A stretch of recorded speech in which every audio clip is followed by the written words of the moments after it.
Bismillahirrahmanirrahim. Alhamdulillahi Rabbil Alamin. Wassalatu wassalamu ala rasuli Rabbil Alamin. Nabiyyina wa habibina wa qudwatina Muhammad ibn Abdillah. Wa ala alihi wa sahbihi wa man walah. Amma ba'du. Alhamdulillah, muslimin dan muslimat para pelajar sekalian, Assalamualaikum warahmatullahi wabarakatuh. Alhamdulillah, kita syukur pada Allah Azza wa Jalla pada hari ini 25 hari bulan Julai 2021 kita dapat meneruskan pengajian kita dalam tafsir surah Al-Furqan. Tafsir surah Al-Furqan. Surah yang ke-25, juzuk yang ke-19. Juzuk yang ke-19. Sambungan kita ayat yang ke-30. Ayat 30. InsyaAllah perbincangan kita tentang Rasul sallallahu alaihi wasallam mengadu tentang umatnya yang meninggalkan Quran. Tinggal Quran sama ada tak beriman terus atau tinggal tidak beramal dengannya. Maka puak-puak kafir juga attack menyerang Al-Quran. Kononnya Quran ini tidak seperti kitab yang lain turun sekaligus. Quran ini turun munajjaman berperingkat-peringkat.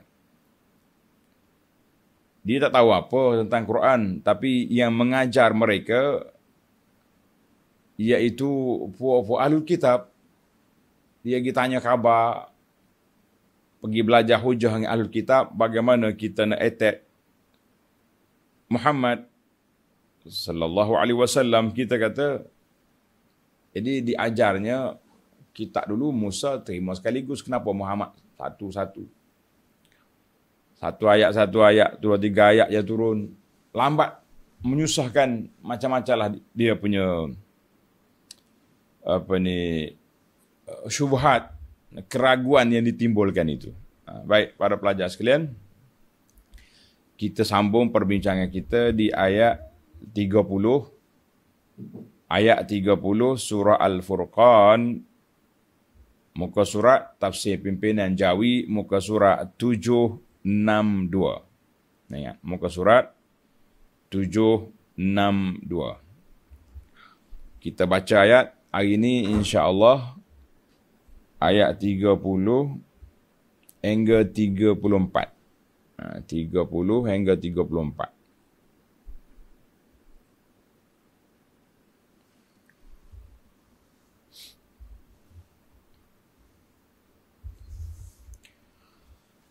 أعوذ بالله السميع العليم من الشيطان الرجيم. وقال الرسول يا رب إن قوم اتخذوا هذا القرآن مهجورا وكذلك جعلنا لكل نبي عدوا من المجرمين وكفى بربك هاديا ونصيرا. وقال الذين كفروا لولا نزل عليه القرآن جملة واحدة كذلك لنثبت به فؤادك ورتلناه ترتيلا. ولا يأتونك بمثل إلا جئناك بالحق وأحسن تفسيرا الذين يحشرون على وجوههم إلى جهنم أولئك شر مكانا وأضل سبيلا.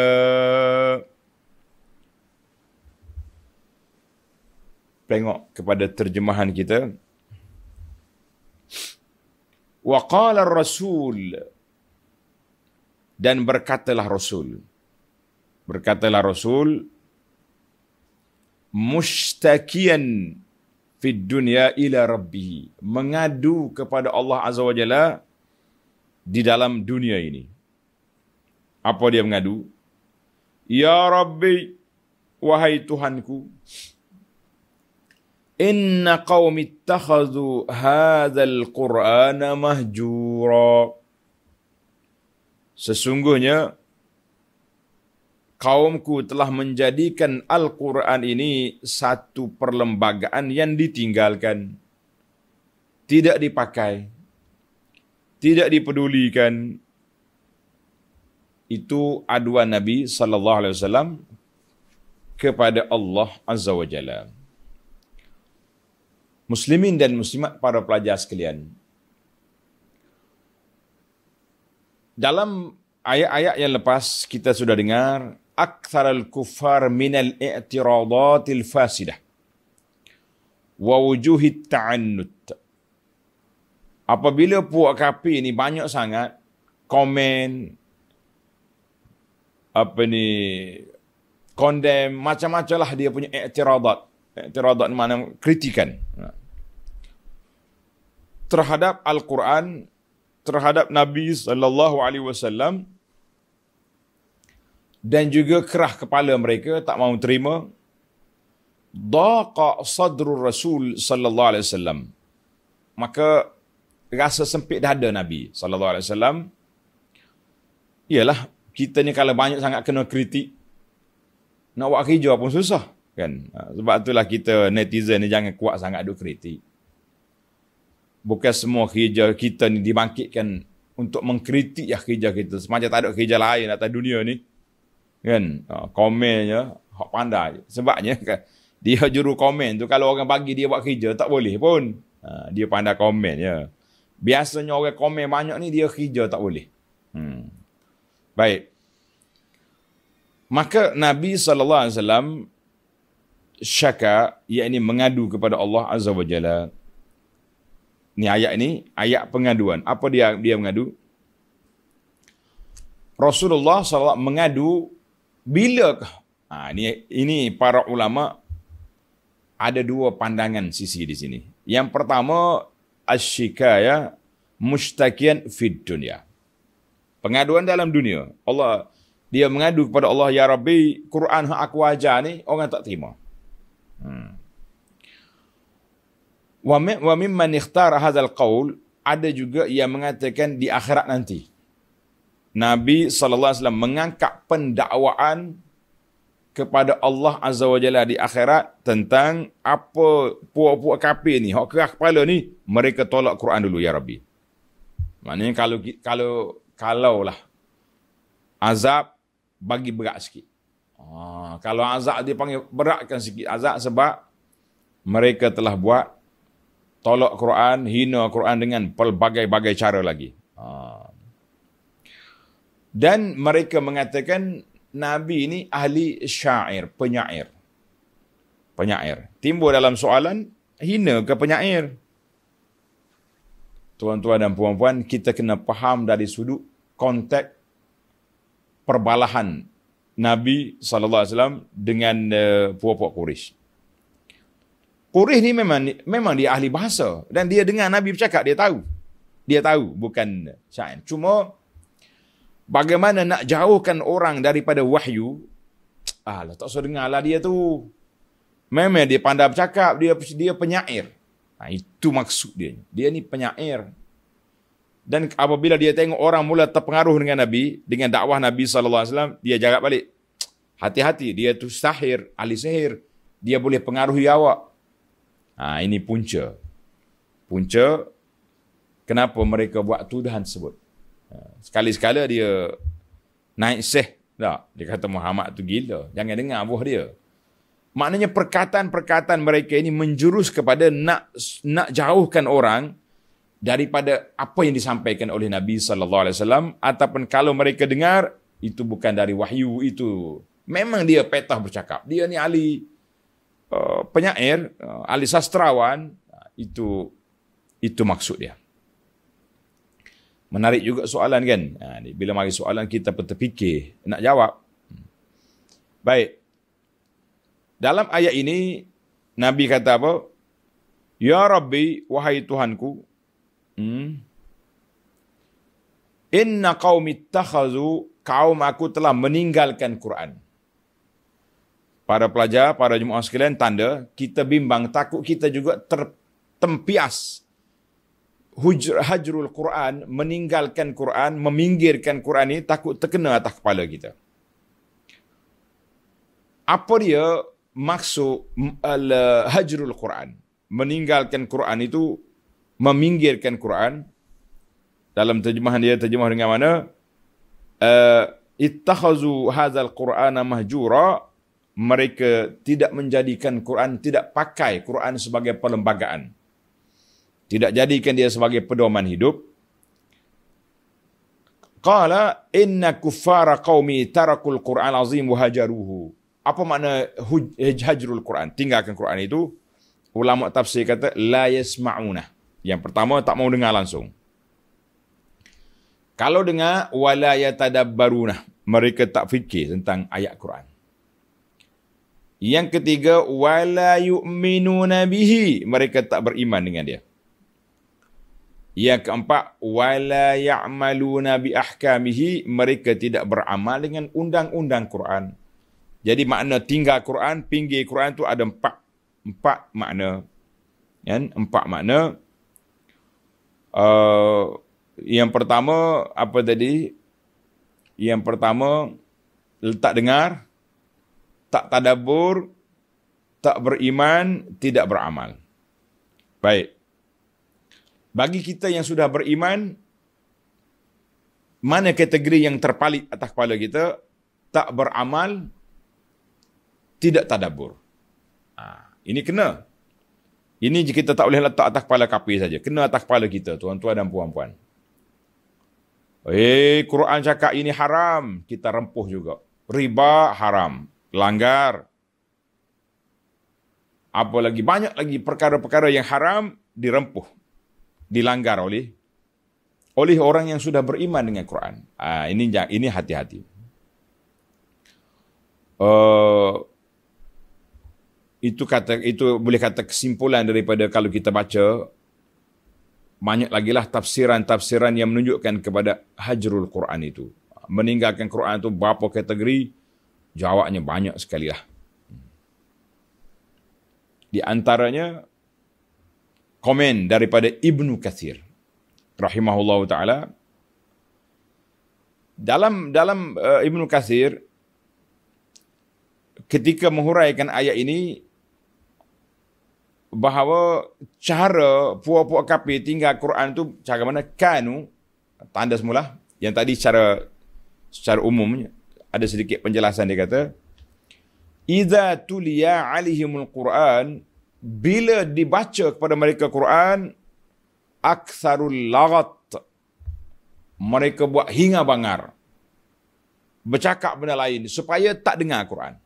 Itu yang pertama sekali, puak kafir tak mau dengar Quran. Apabila Nabi SAW baca Quran, mereka pergi buat bising, bersiul, bertempik, meraung, macam-macam. Itu satu. Fahaza min hijranihi. Ini salah satu daripada cara meninggalkan Quran. Kita ni jangan main bila kita baca Quran, kita buat hingga bangar, tak mau dengar juga, itu tak bagus. Walaupun sudah beriman. Karena itu anda tengok timbul perbincangan di kalangan masyarakat sekarang ini, masalah ada surau-surau masjid, dia bagi pasang kuat waktu 10 minit, 15 minit nak azan, dia buka speaker surau, pasang Quran dekat kuat-kuat. Kita kata tuan-tuan,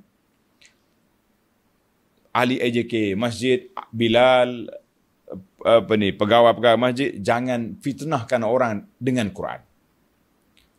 Terutama zaman kita ni, dia panggil zaman PDPR. Kan? Banyak orang mengajar online di rumah. Bila kita pasang kuat-kuat, orang tengah kuliah, tengah mengajar, mengganggu dia. Bila mengganggu, dia akan jadi tak suka dengan Quran. Itu masalah. Ustaz, saya nak suruh orang dengar Quran, tapi bukan dengan paksa. Dia nak dengar, dia buka lah dalam handphone dia ada, dalam alat-alat di rumah dia ada. Tapi kalau kita pasang kuat-kuat di surau, macam-macam lah, waktu orang qailulah, budak-budak duduk tidur, orang tua yang sakit, contohnya, terganggu. Kalau setakat azan, orang terima. Berapa minit azan, kan? Boleh terima, tapi pasang lama-lama, 15 minit, tak berhenti ni, kena hati-hati kita tuan. Jangan sampai orang benci Quran dengan sebab kita salah guna kuasa. Baik. Itu yang pertama, puak-puak kapi bila Nabi baca Quran, dia hingar bangar, bising. Yang kedua, wa tarku ilmihi wa hifzihi. Tak mau belajar Al-Quran, tak mau ingat Quran, tak mau hafal Quran, juga termasuk dalam min hijradihi. Dua. Tapi tartib Ibn Katsir ni tak ikut yang atas. Tuan tersusun sendirilah. Yang ketiga, tarkul imani bihi wa tasdiqihi. Mereka tak mau beriman, tak mau benarkan Quran, ini termasuk dalam hijran. Yang keempat, ini kena atas kepala kita ni. Tarku tadabburihi wa tafahumihi. Meninggalkan tadabbur, memerhatikan ayat-ayat dan tinggal memahami ayat. Mana kita tak belajar Quran, tak belajar tafsir, tak dengar kuliah, maka itu termasuk dalam hijran. Berapa dah? 4? 5 dah kan? Tak dengar, yang pertama. Tidak belajar, tidak hafal, 2. Tidak beriman, tidak tadabbur. Yang kelima, tarkul amali bihi. Tidak beramal dengan dia, wamtithali awamirihi, wajtinabi zawajirihi. Tidak mengikut arahan, tidak menjauhi larangan. Ini juga termasuk hijran. Yang keenam, wal'udulu anhu ila ghairihi. Tinggal dah Quran. Kita lebih kepada nasyid, lebih pada qasidah, lebih kepada dengar nyanyian, lagi dahsyat. Lahul kalam, lebih daripada duduk dengar benda-benda yang lara, yang tak ada kerja. Duduk dengar lawak jenaka boleh, tapi nak dengar Quran tak boleh. Ini juga termasuk dalam hijranihi. Jadi Ibn Katsir bawa kepada kita 5 ataupun 6 ciri-ciri meninggalkan Quran. Kita kata na'udzubillah, ada beberapa ciri memang terkena atas kepala kita. Jadi para pelajar sekalian, niatlah kita belajar tafsir Quran ini. Mudah-mudahan Allah Ta'ala keluarkan kita daripada ciri-ciri golongan yang hajrul Quran, yang meninggalkan Quran. Kita kata, ya Allah, ya Tuhanku, aku telah belajar Quran, walaupun belum khatam, walaupun beberapa surah yang kita sudah belajar, tapi kita nak masukkan diri kita dalam golongan orang yang cintakan Quran. InsyaAllah. Niat baik-baik. Ini dalam tafsir Ibn Katsir. Ada lagi tafsir yang lain. Ana pilih Ibn Katsir lah dulu. Kalau tidak, banyak sangat dia punya pandangan. Baiklah para jemaah sekalian, kita pindah kepada ayat 31. وَكَذَلِكَ جَعَلْنَا لِكُلِّ نَبِيٍّ عَدُوًّا مِنَ الْمُجْرِمِينَ وَكَفَى بِرَبِّكَ هَادِيًا وَنَصِيرًا. Dan demikianlah kami jadikan bagi tiap-tiap Nabi musuh dari kalangan orang-orang yang mujrimin, orang-orang yang bersalah, orang yang jahat. Tiap Nabi ada musuh dia. Setiap Nabi ada musuh dia. Jadi setelah Allah SWT, setelah Nabi SAW mengadu tentang kaumnya, sallahu Allahu azzahu. Allah Ta'ala tenangkan hati Nabi, Allah Ta'ala perintahkan Nabi SAW supaya bersabar, tenang, sabar, tak bergoyah, tak goyah ataupun tidak bergoyang, tidak koyak dengan apa yang dibuat oleh puak-puak kafir. Dan Allah Ta'ala bagi satu janji, pengharapan bahawa hari ini mereka tak dengar, insya-Allah beberapa tempoh mereka akan dengar dan beriman dengan Quran. Dan sabarlah wahai Muhammad sallallahu alaihi wasallam, bukan kamu orang yang pertama menghadapi masalah ini. Wa kadzalika ja'alna likulli nabiyyin, nabi-nabi dulu daripadamu juga telah menghadapi cerita yang sama, kerenah yang sama daripada umat masing-masing.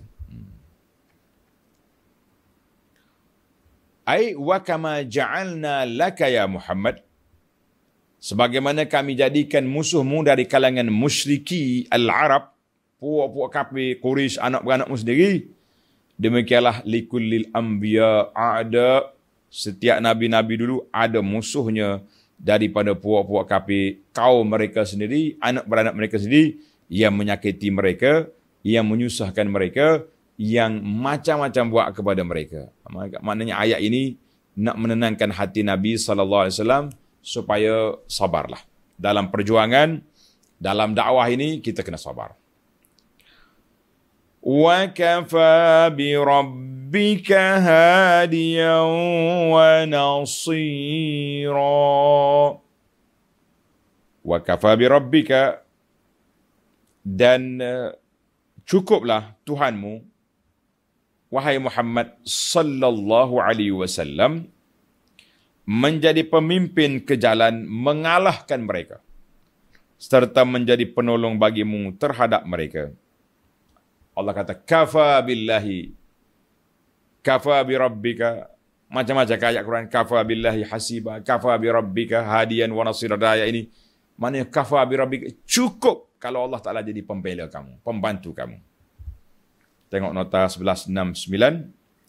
Dengan ini Allah Ta'ala memberi semangat kepada Nabi SAW supaya janganlah ia bersedih terhadap golongan yang engkar itu. Sabar ialah, kerana ia akhirnya akan berjaya. Nabi akan berjaya. Baik para pelajar sekalian, tengok kepada perbincangan dalam kitab ini. Maknanya setiap Nabi ada musuh dia. Setiap musuh dia ada dua strategi. Setiap musuh Nabi ada dua strategi yang mereka buat. Yang pertama, imma bi'idlalin nas, sama ada mereka menyesatkan orang ramai ataupun menyekat daripada menerima dakwah Nabi-Nabi SAW. Sekat. Sebagaimana yang berlaku pada Nabi, sahabat-sahabat disekat, tidak dibenarkan jumpa Nabi. Kalau nak jumpa pun musim haji, mereka dah buat tuduhan-tuduhan psikologi kepada jemaah haji yang datang supaya jangan dekati Muhammad. Kemuncak daripada itu, cara yang kedua, imma biqitalihim wa ahlakihim, ataupun dengan cara mereka bunuh nabi-nabi ataupun pukul nabi-nabi. Jadi dua lah. Maka Allah kata apa? Kafa bi rabbika hadiyan. Cukuplah Allah Ta'ala yang beri petunjuk padamu ya Muhammad sallallahu alaihi wasallam, wa nasira, dan sebagai penolong untuk berlawan dengan puak-puak kafir yang menentang kamu. Kalau lah bukan Tuhan yang tolong, kalau tidak dengan pertolongan Allah, dengan bilangan kamu yang sedikit, pengikut yang tak ramai, pengikut para Nabi nak banding dengan majoriti masyarakat sedikit. Kita jangan kata yang sikit tu tak betul, tak syarat. Bukan syarat betul, itu mesti ramai. Kan? Ada setengah orang ramai itu sebab promosi. Ada sahabat saya ni, dia kata kita ni kalau nak berhenti kedai makan, tempat yang kita tak biasa pergi, kita kena tengok petunjuk. Oh, apa dia petunjuk? Tengok orang ramai duk beratur beli makan ni, berhenti situ. Kata cari kerja apa, berhenti tempat orang ramai tu. Kita kan lapar cari tempat tak ada orang. Tak, dia kata kullu ramai suhur. Ni dia punya kaedah dia buat kaedah bahasa Kelantan. Kullu ramai suhur. Mana bila kedai tu ramai orang, masyhurlah kedai tu. Zaman dulu. Zaman kita ni, nyatulah di orang di Facebook, jadi masyhur juga. Itu dalam bab nak beli makan, bolehlah. Tapi dalam bab perjuangan, di dalam bab kebenaran, hal hak tidak semestinya ramai itu betul. Boleh jadi yang tak ramai itu betul. Tapi kita kena tengoklah neraca timbangan kita. Kalau tidak, orang aja desak berguna ni juga. Jadi hak ramai tu, tak betul. Hak betulnya, kita 2-3 orang ni. Tak syarat. Jadi betul tak betul, kita kena tengok kepada manhaj Rabbani yang bertepatan dengan Quran dengan Sunnah, barulah kita kata ini betul.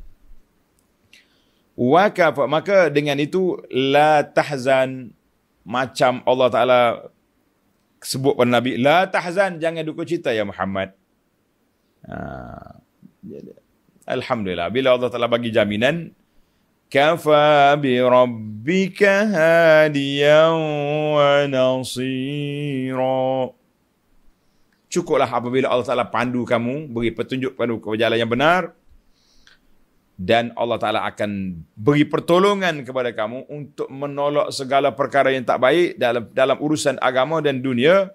Fala tubali biman adak, pedulikanlah orang yang memusuhi kamu.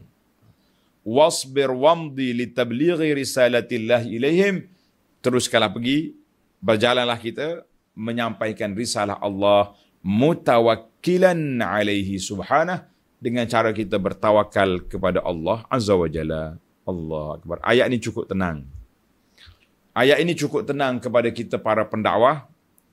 Apabila kita menyampaikan kepada umat yang benar, yang hak, mesti ada orang yang menentang. Ada orang yang menentang. Jadi kerana itulah uslub dakwah itu disebut oleh Allah Azza wa Jalla, ud'u ila sabili rabbika bil hikmati wal mau'izatil hasanah. Dakwah yang pertama kena ada hikmah dan juga cara yang baik. Jadi kalau kita pergi, kita dimusuhi oleh musuh Islam, kita kata pedulikan. Tetapi kalau kita setiap tempat yang kita pergi dimusuhi, tidak disenangi oleh orang Islam sendiri, tempatan itu, maka kita kena betulkan uslub dakwah kita. Uslub dakwah kita mungkin salah. Yang menyebabkan kita menyusahkan orang, itu juga kena hati-hati. Jangan kata, saya ni, kenapa setiap tempat kita pergi orang tak suka? Bukan kafir tak suka, bukan musuh tak suka. Orang Islam di situ juga tidak suka, bermakna uslub kita. Karena itu kita bila kita berdakwah, nak menyampaikan kepada orang, kita kata seperti ular menyusur akar. Jangan angkat kepala gini, suruh ke bawah bila sampai ke destinasi. Mana kita tahu penyakit di masyarakat di sini apa dia? Kawasan ini orang banyak tak solat. Banyak orang berjudi di sini. Ramai orang yang kawasan ini macam hidup macam jahiliah kita kata. Tak tutup aurat ke, pergaulan bebas. Jadi kita kena pergi dakwah mengikut keperluan apa yang dia nak. Ada setengah orang ni mengaku Islam, solatnya tidak, apa tidak, maka kita kena pergi dakwah mereka mengikut kesesuaian keadaan mereka, biar kita kena. Tak sama kita pergi ceramah di kampung orang Islam dengan kita pergi ceramah di pendalaman tempat orang asli. Kita nak suruh dia mengucap je dulu. Kita nak ajar dia kalimah la ilaha illallah. Itu pun sukar. Ini kita pergi dakwah kepada orang Islam dah yang mengucap daripada kecil lagi. Sampai ketua duk mengucap, semayanya tidak. Jadi usul lain pula. Jadi cara tu Masya Allah, Allah Ta'ala beri kepada kita. Nabi kita telah menggunakan semuanya, tapi bila orang menentang, bukan salah Nabi, salah mereka. Baik, kita berpindah kepada ayat yang 32, iaitu ayat tentang cadangan puak kafir. Dia panggil syubhat. Banyak dah kan syubhat yang kita dengar yang lepas. Dia kata Nabi itu manusia, Nabi berjalan di pasar, Nabi 2-3 banyak dah. Tak bawa malaikat mari. Ini termasuk dalam syubhat, keraguan yang ditimbulkan oleh puak kafir untuk nak menolak dakwah Nabi sallallahu alaihi wasallam. Tengok ayat 32. وقال الذين كفروا لولا نزل عليه القرآن جملة واحدة. Mari selalu buat kafir dia attack Nabi SAW, dia kata apa? Waqala allazina kafaru. Dan orang-orang yang kafir, maknanya kalau peringkat ayat permulaannya kafir Quraisy lah tu. Kafir Quraisy berkata, mengapa tidak diturunkan Al-Quran itu kepada Muhammad? Kita kata sallallahu alaihi wasallam semuanya sekaligus. Dia gitulah, kalau turun sekaligus dia kata berat. Payah nak faham, payah nak hafal. Dia mari tanya pula, kenapa tak turun sekaligus? Banyak kerana buat dia ni kan. Walima, kenapa turun berperingkat-peringkat? Runcit. Dipanggil munajjaman, turun sikit-sikit. Kenapa? Allahu Akbar. Itu kenapa dia tu Tuhan apa jawab? Kadzalika linusabbita bihi fuadak. Allah kata, kadzalik, diturunkan Al-Quran dengan cara yang demikian secara berperingkat-peringkat kerana hendak menetapkan hatimu wahai Muhammad sallallahu alaihi wasallam dengannya. Tengok nota di bawah 1170.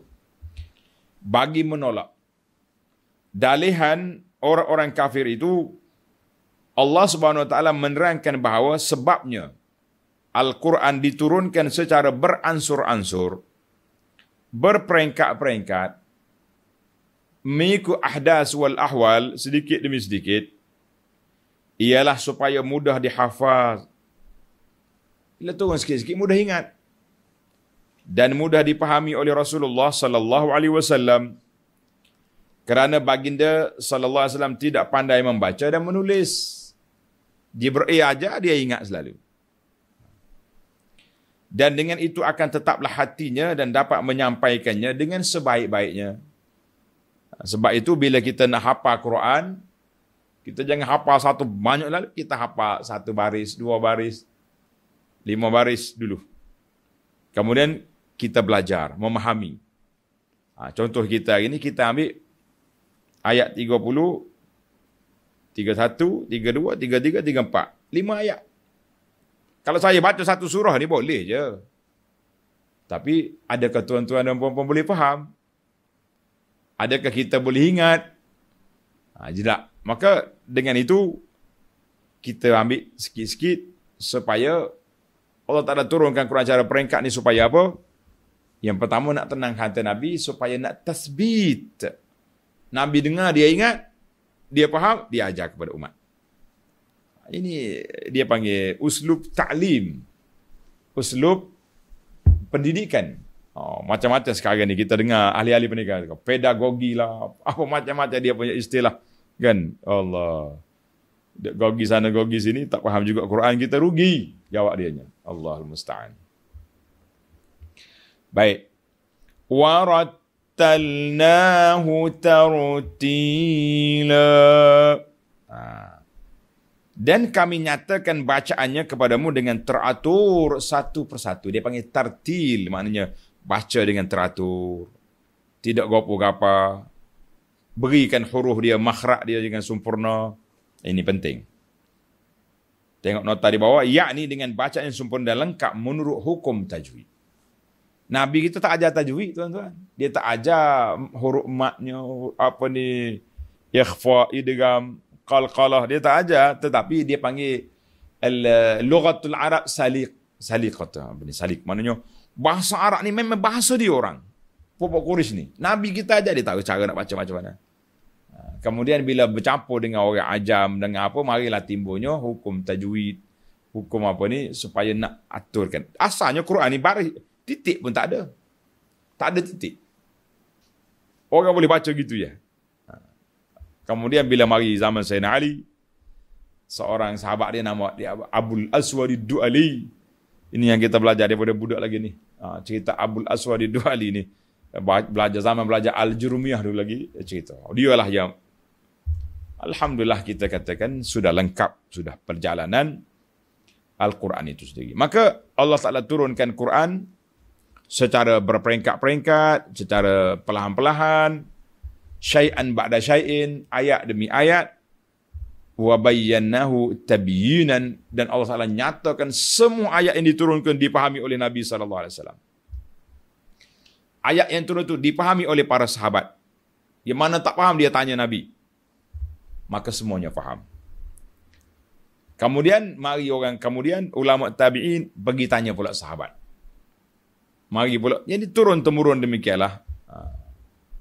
Cuma bila mari zaman tersebarnya kepahaman Mu'tazilah dan sebagainya, ahli falsafah, maka mulalah berceladu orang ni. Nak terima ke, nak takwil ke, macam-macam dia punya huraian. Baiklah, dengan mana tartib, mana tarassul. Maknanya tidak gopoh. Baca pelan-pelan. Kita pun eloknya, para jemaah sekalian, setiap hari kita kena ada 2 cara baca Quran. 2 cara baca Quran setiap hari. Yang pertama, kita baca tartil. Tartil mana kita baca cara perlahan-lahan. Kita tadabbur makna. Kita tengok, faham ayat. Ini tak apa. Kalau 2 ayat, 3 ayat pun alhamdulillah. Satu lagi kita kena baca Quran untuk khatam. Untuk khatam tu kita kena baca. Daripada awal surah sampai akhir. Mungkin laju sikit. 2 cara lah kita kena baca. Saya ni ustaz, saya nak tadabbur je. 3 ayat sehari. Tak baca yang lain lah. Kena campur 2. Ayat untuk dipahami. Ayat yang kita lalu je. Kalau kita faham, alhamdulillah. Kalau tak faham pun kita lalu bacaan ayat. Untuk faham, kita belajar ilmu tadabbur ni. Ilmu tafsir. Ilmu tentang Al-Quran. Kita kata alhamdulillah. Baik.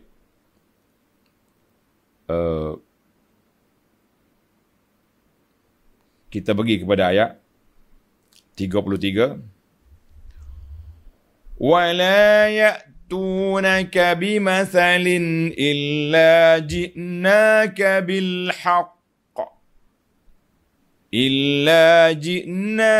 بِالْحَقِّ وَأَحْسَنَ تَفْسِيرًا. Dan mereka tidak membawa kepadamu sesuatu kata-kata yang ganjil untuk menentangmu, melainkan kami bawakan kepadamu kebenaran dan penjelasan yang sebaik-baiknya untuk menangkis segala apa yang mereka katakan itu. Maknanya ayat ini Allah Ta'ala menolak segala komen, kondem, kritikan yang dibuat oleh puak kafir satu persatu. Dia kata Nabi itu orang, orang pun makan, biasa je makan, tak salah. Kan? Berjalan di pasar, tak ada masalah.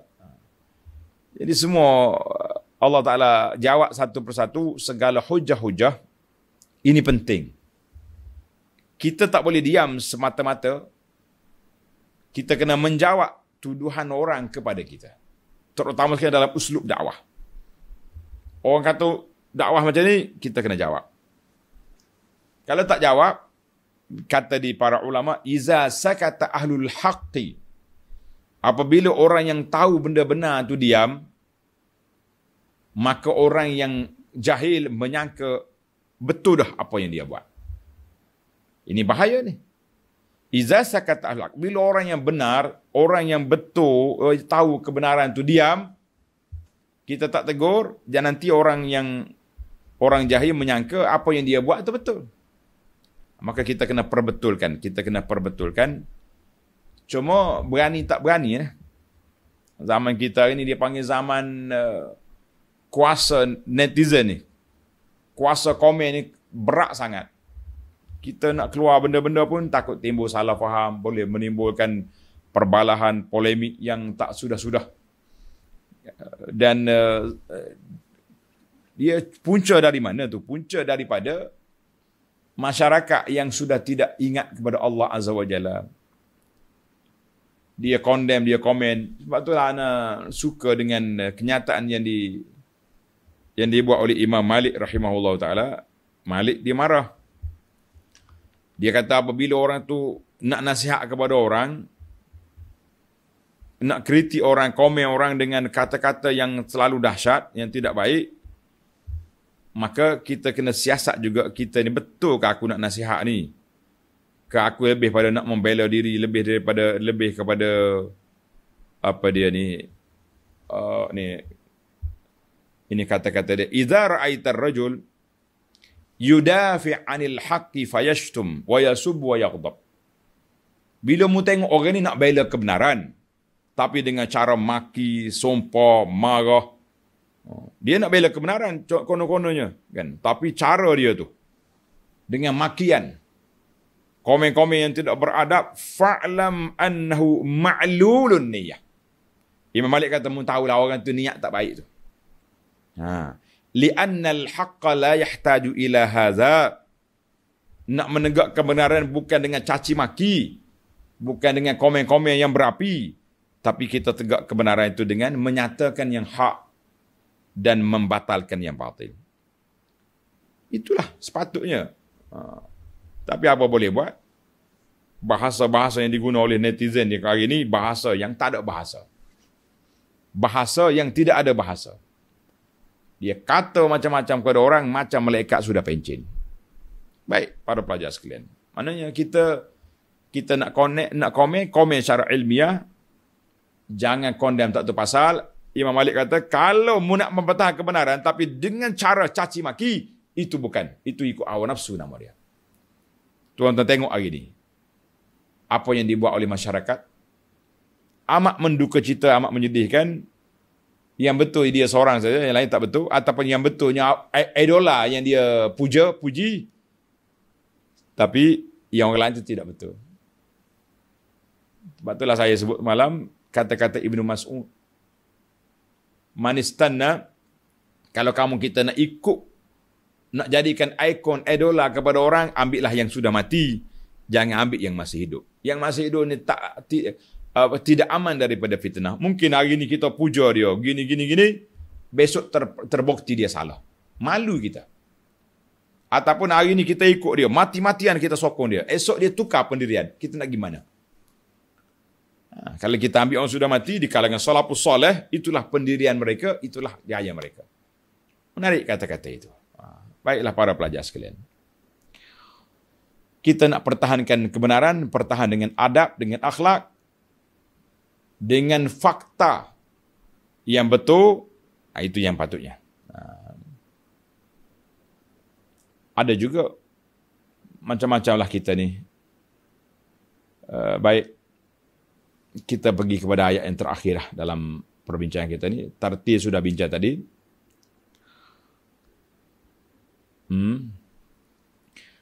Allazina yuhsyaruna ala wujuhihim ila jahannam. Ulaika syarrum makanan wa adallu sabila. Orang-orang yang akan diseret beramai-ramai ke neraka Jahannam dengan tertiarak, ser berjalan atas muka, na'udzubillah. Atas mukanya, mereka lah orang-orang yang amat buruk keadaannya dan amat sesak jalannya. Allahul Musta'an. Allahul Musta'an. Jadi apabila Allah Ta'ala batalkan hujah fuak kafir, kan, yang macam-macam dia punya cadangan tadi, suruh turun Quran jumlah lah, minta malaikat datang lah, nak suruh Nabi ni ada aset besar, kaya. Puak kafir ni dia macam-macam. Dia tengok orang miskin, Nabi miskin berdakwah, dia komen. Orang macam ni nak bawa dakwah tak jadi, tak. Habis, kita nak Muhammad ni sama ada gedung perbendaharaan kaya ataupun dia ada kebun luas yang senang hidup. Rupa-rupanya cadangan puak kafir ni kita macam tu juga. Sebab itulah sebahagian orang ni kalau ustaz selebriti, kaya-kaya, ramai selalu penyokong. Tak usah ustaz. Hak duk jual lecu.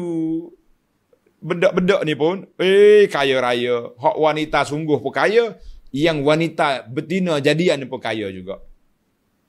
Apa netizen macam ni? Kita pun tak faham. Nah, mudah sangat kaya. Sampai jadi juta-jutawan. Jual bedak ya. Jual bedak dengan lecu. Orang Kelantan kata. Tahu lecu tu? Gincu. Gincu. Jual bedak dengan gincu. Kan? Buat keni lutung. kaya raya. Jadi buat kafir dulu pun macam tu juga persepsi dia. Dia nak orang nak jadi orang hebat ni kena ada kaya dulu. Kita kata tak. Allah kata tidak. Yang benar hak tu bukan duduk di kekayaan. Yang benar itu duduk daripada hak kebenaran. Allahu Akbar. Kita kata benar itu bukan syarat mesti kaya, tapi yang benar itu mesti ada kebenarannya. Allahul Musta'an. Baik. Jadi puak-puak kafir yang telah condemn macam-macam, cadangan macam-macam, Allah Ta'ala bagi pada mereka, nih, kalau mu tak beriman. Mereka akan diseret beramai-ramai ke neraka jahanam dengan tertiarap. Di atas mukanya, mereka lah orang yang amat buruk keadaannya dan amat sesak jalannya. Tak usah cakap banyaklah puak kafir. Sama ada mu beriman, ataupun kamu tunggulah di akhirat esok apa akan jadi. Allahu Akbar. Dalam ulama tafsir kata, setiap kali puak kafir ni menggunakan hujah-hujah untuk condemn Nabi sallallahu alaihi wasallam, Allah Taala akan turun ayat Quran jawab. Jawab hujah lawan hujah. Mesti lawan. Jadi kita para jemaah sekalian, kita mesti hujah, kita lawan hujah. Setiap hujah yang dibawa oleh orang kafir ataupun ahli-ahli sesat yang bawa benda-benda yang pelik-pelik kepada masyarakat menjadi kewajipan kepada kita. Apa wajipan? Kewajipan para pendakwah tasaddi, lawan dengan hujah. Tapi nak lawan dengan hujah ni kena banyak mengaji lah kita. Kalau tidak, kalah kita nanti susah kan. Bagaimana tentang orang berjalan atas muka ni? Tanda satu hadis. Hadis ni banyak kali dah kita sebut. Mudah-mudahan dengan selalu disebut, tuan-tuan boleh ingat. An Qatadata rahimahullahu ta'ala qala haddathana Anas. Haddathana Anas bin Malik.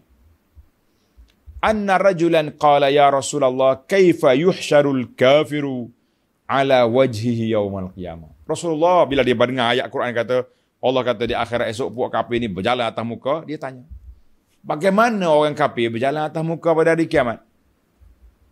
Nabi kita jawab, senang je. Qala sallallahu alaihi wasallam, alaysa allazi amshahu ala rijlihi fid dunya? Bukankah Allah Ta'ala yang telah memberjalankan dia di atas dua kaki di dunia, qadiran ala an yumshiyahu ala wajhi yaumal qiyamah. Allah juga yang berkuasa nak berjalankan dia atas muka pada hari kiamat. Qala Qatadatu, bala wa izzati rabbina. Ya, tepat sekali demi kemuliaan Tuhan kita. Allahu Akbar. Hadis ini dikeluarkan oleh Imam Bukhari dan Muslim, wal lafzu lahu. Masya-Allah. Jangan duk fikir banyak kat tuan-tuan. Kita duk mikir belak-belak macam mana Tuhan nak jalan ke atas muka. Nabi kata, Nabi guna psikologi. Tuhan itulah yang mampu menjalankan kita atas muka kaki. Allah itulah yang mampu nak buat manusia berjalan atas muka. Bagi kita orang beriman, berdoa siang malam, kita tak nak berjalan atas muka, kita nak berjalan atas kaki, tenang-tenang, duduk di bawah bayangan aras pada hari kiamat, duduk di belakang mengikut panji-panji liwa'ul hamdi, panji-panji kemuliaan Nabi sallallahu alaihi wasallam pada hari kiamat. Itulah yang kita mahu. Cakap banyak tak guna. Cakap pagi, petang, siang, malam kalau tak beramal, sebagaimana kata waktu kita budak-budak dulu kan ada nasyid tu, walaupun hidup 1000 tahun kalau tak sembahyang apalah gunanya. Menarik juga. Apa lagu apa? Sepohon kayu. Saya rasa orang yang seangkatan dengan kita ni ingat belaka lagu sepohon kayu daunnya rimbun kan. Apa lagi? Lebak bunganya serta buahnya, walaupun hidup 1000 tahun kalau tak salat, tak sembahyang, apalah gunanya. Kita pun walaupun hidup 1000 tahun kalau tak ikut Islam, apalah faedahnya. Masya-Allah, tabarakallah. Menarik juga. Kita baiklah para pelajar sekalian, tamatlah ayat kita tengok beberapa fawaid. Al-fawaid at-tarbawiyah sebagai penutup. Allah Ta'ala gambarkan dakwaan Nabi sallallahu alaihi wasallam, inna hadza ittakhazu hadzal qur'ana mahjura. Ada orang yang tinggalkan Quran, fihi talwih. Ayat ini menjadi satu ingatan kepada orang mukmin, mesti kathirut ta'ahud bil Quran. Kita kena sentiasa duduk dengan Quran. Baca belajar tafsir, tadabbur dan amal. Peringkat pertama kena baca dulu. Kemudian naik kepada memahami dan beramal dengan dia. Jangan duduk tadabbur saja, jangan duduk. Ada setengah orang ni tadabbur saja. Beramal tidak, tak jadi juga. Nah, sebab itulah kata pengkaji, orang kafir masuk Islam dengan sebab mengkaji Al-Quran. Dia kaji Quran, dia masuk Islam, dia mengaji Quran. Kita anak orang Islam mengaji Quran tak mengkaji. Sampai ketua tak faham-faham. Sampai hari ni. Sampai pen boleh baca Quran. Sebahagian daripada masyarakat kita tak boleh baca Quran sampai lah ni. Kita nak kata apa? Nak kiamat benar dah kita ni. Kan? Yang kedua, Nabi SAW beritahu mengadu kepada Allah Ta'ala, puak-puak kafir ni, meninggalkan Quran yang besar ini, bagi orang kafir, yakni meninggalkan tasdiq Al-Quran, meninggalkan menerima Quran sebagai kitab daripada Allah Azza wa Jalla. Bagi kita orang yang beriman, meninggalkan beramal dengan Quran, Allahul Musta'an, Allahul Musta'an. Kan? Maka bila kita nak beramal dengan Quran, Tuhan sebut. Tuan-tuan kena ingat, bila orang nak beramal dengan Quran, Allah kata apa? Wa kadzalika ja'alna likulli nabiyyin aduwan. Kami jadikan setiap nabi itu ada musuh. Setiap orang yang nak beramal dengan Quran, dia berhadapan dengan musuh. Saya ingat lagi, sewaktu kerajaan kita di Kelantan ni berusaha untuk membaiki enakmen pentadbiran undang-undang jenayah syariah. Daripada awal tahun 90-an lagi tu. Awal pada zaman pemerintahan Allahyarham Tok Guru Ni Aziz rahimahullahu taala wa rafa'a qadrah. Masa tu lagi kita dengar penentangan.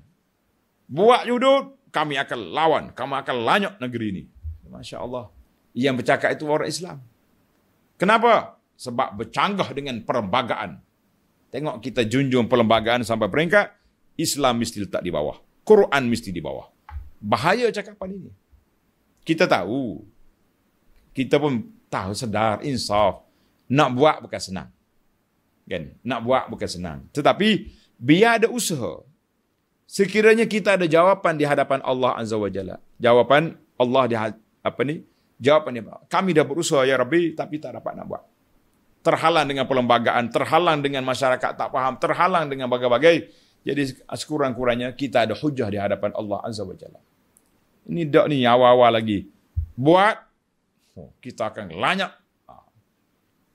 Baru ni ucapan wakil. Bila kerajaan cuba bentangkan, dia kata, kita akan menghadapi ujian yang besar ni. Kafir akan marah, orang ni akan marah. Saya teringat kepada kata-kata tuanku Sultan Brunei. Wafaqahullah. Ketika dia mengisytiharkan nak buat undang-undang syariat, pelaksanaan syariat di negara dia, dia sebut, walaupun kita dibenci oleh orang, kita kata ada izzah. Kita nak pemimpin umat Islam bangkit, mempertahankan undang-undang Quran ini, kalau tak boleh buat sepenuhnya, biar ada usaha ke arah itu. Alhamdulillah, sebelum PKP, kami guru-guru pondok ni, wakil-wakil dibawa ke Brunei. Jumpa dengan wakil kementerian dia untuk nyatakan bagaimana proses pelaksanaan. Kita kata Alhamdulillah ada usaha ke arah itu. Ada kemuliaannya. Izzah tu ada. Nak buat sepenuhnya perlu pada masa. Dan ialah benda yang sudah lama ditinggalkan oleh penjajah. Kita pula dimomok-momok, ditakut-takutkan. Buat undang-undang syariat, huru-hara. Barat akan tekan, Timur akan tekan, negara kafir akan, kita kata buat dulu. Kita tengok setara mana dia tekan. Ini takut lebih pada apa lagi. Kadang-kadang kita takut kepada perasaan tu lebih takut daripada benda realiti. Allahyarham bapak saya sentiasa berpantun. Saya tak tahu pantun ni dia sendiri buat atau dia ambil di mana sanak dia. Tapi saya dengar dia pantun daripada muda sampai ketua. Tuan-tuan tulis pantun ni, kenang-kenangan daripada orang tua saya. Rahimahullah. Dia kata, melukut di tepi gantang. Buka sanggul, cari gutu. Ini biasa orang pantun kena ada main sanggul-sanggul. Kan? Orang takut, hilang perasaan. Tunggul kayu dikatakan hantu. Siapa boleh jawab pantun ni silakan. melukut di tepi gantang, buka sanggul, cari kutu. Orang takut, hilang perasaan, tunggul kayu dikatakan hantu. Macam tu kita. Tak boleh buat undang-undang Islam ni, tak boleh buat. Kalau buat barak-barak, orang kafir marah, kena ganya. Buat ke tak lagi? Negara Islam yang unggul dalam negara kita ni, iaitulah Makkah dan Madinah ataupun negara Arab Saudi. Sampai hari ini, undang-undang syariat dia, Al-Quran dengan Sunnah, dan berjalannya undang-undang hudud dalam negara dia. Mana ada lagi negara yang orang mencuri foto tangan, orang minum arak disebat, orang yang berzina, sebat, orang yang bunuh orang dibalah. Ada lagi lah baqaya al-alam ni di Arab Saudi. Apa yang berlaku mutakhir ini, itu di luar daripada kuasa kita. Tapi asas negara, mereka meletakkan pelembagaan dia Quran dengan Sunnah. Alhamdulillah, kita kata masih ada lagi tunggul. Pokok-pokok lain itu tumbang habis, tapi ada tunggul yang masih menjadi, boleh kita jadikan bahawa ada juga yang laksana ke undang-undang hudud, undang-undang syariat, tak ada huru-hara pun. Kita nak cari 1%, bukanlah satu benda yang senang. Biasalah dunia ni pasang surut, ada waktunya pemimpin dia kuat, ada yang begitulah keadaannya. Baiklah para pelajar sekalian, faedah kita yang ke berapa dah? 3 ke 4. Di antara keindahan ciri-ciri syariat Islam ini, nazalat bitadrij. Allah Ta'ala hantar mari berperingkat-peringkat. Kita nak laksana undang-undang Islam berperingkat juga, kan? Nak peringkat juga. Betul, tapi sudah 60 tahun merdeka, peringkat apa lagi yang ada pada kita? Waktu kita kuat, kuasa umat Islam gagah perkasa, kita tak nak ubah. Bila kita sudah lemah, barulah kita cari ketuanan. Siapa ketuanan negara kita ni? Ketuanan Melayu, ketuanan apa? Ada pendakwah kata, kita sudah tinggal gigi dengan lidah, ketika itu kita baru kita bercakap. Apa, orang tak takut dah dengan kita. Sudah tinggal gigi dengan lidah. Waktu kita gagah perkasa dulu, mamah kata orang, kata di arwah bapa saya ni, makan kepala sendi ayam putus, gigi kuat lagi ketika tu, kita tak kuat. Kita tak usahakan. Tapi bila sudah tak ada gigi dah, kata orang, gigit mi tak putus, ketika itu baru kita nak kuat. Siapa nak takut dengan kita? Masya Allah. Cucu pun tak takut dengan atuk. Atuk nak berjalan pun tak betul. Masya Allah. Baiklah para jemaah sekalian. Allahu Akbar. Jadi ayat Quran ini turun secara berperingkat-peringkat. Maka, dan juga kena ada munasabah. Para pendakwah, bila kita nak bercakap, kita tengok kesesuaian masa. Masa ni masa orang bercakap tentang Ramadan contohnya. Kita cakap tentang puasa, puasa fizikal, puasa hati, puasa mata, puasa telinga. Mari bulan Zulhijjah, orang bercakap tentang korban. Kita bercakap pengorbanan, bagaimana contoh model pengorbanan yang besar Nabi Ibrahim AS. Jadi dia panggil masa tu kena ada. Bahasa orang sekarang ni panggil timing. Kena kemas dah. Timing. Cerita timing pula kita. Allahu Akbar. Kita pendakwah ni tak ikut perkembangan kan. Ketinggalan zaman. Ikut sangat kan. Terlalu ikut sangat kan. Tak boleh. Semalam kita dah belajar hadis 40 yang ke-12. Nabi kata min husni islamil mar'i tarkuhu ma la ya'ni. Di antara tanda ciri-ciri seorang Islam yang baik, yang betul, yang mantap, meninggalkan perkara yang tidak ada faedah untuk diri dia. Tuan-tuan tengok dalam rakaman kita sudah ada. Alhamdulillah. Jadi kalau kita nak tengok kita ni orang Islam, kita ni baik tak baik, kita tengok kepada kita sibuk dengan apa. Kalau duk sibuk dengan qila, waqala, komen sana, condemn sini, hari-hari duk live, duk tunjuk kesalahan orang saja, kita ni betul belaka, maka itu tanda dia orang yang tidak beramal dengan hadis itu. Tarkuhu malaya, tinggalkan benda yang tak ada kena-mengena dengan kita. Jadi, baiklah para jemaah sekalian, tamatlah hayat kita, tamatlah faedah yang dapat kita. Banyak lagi fawaid. Dalam kitab saya ni ada 20 lagi, tak habis-habis. Tapi kata orang, kita dengan ambil sebahagian lain kita fikirlah, insya-Allah. Kita sambung lagi perbincangan kita dalam siri yang akan datang. Bermula ayat 35, insya-Allah. Subhanakallahumma bihamdika asyhadu an la ilaha illa anta astaghfiruka wa atubu ilaik wa sallallahu ala nabiyyina Muhammad wa ala alihi wa sahbihi ajma'in walhamdulillahi rabbil alamin.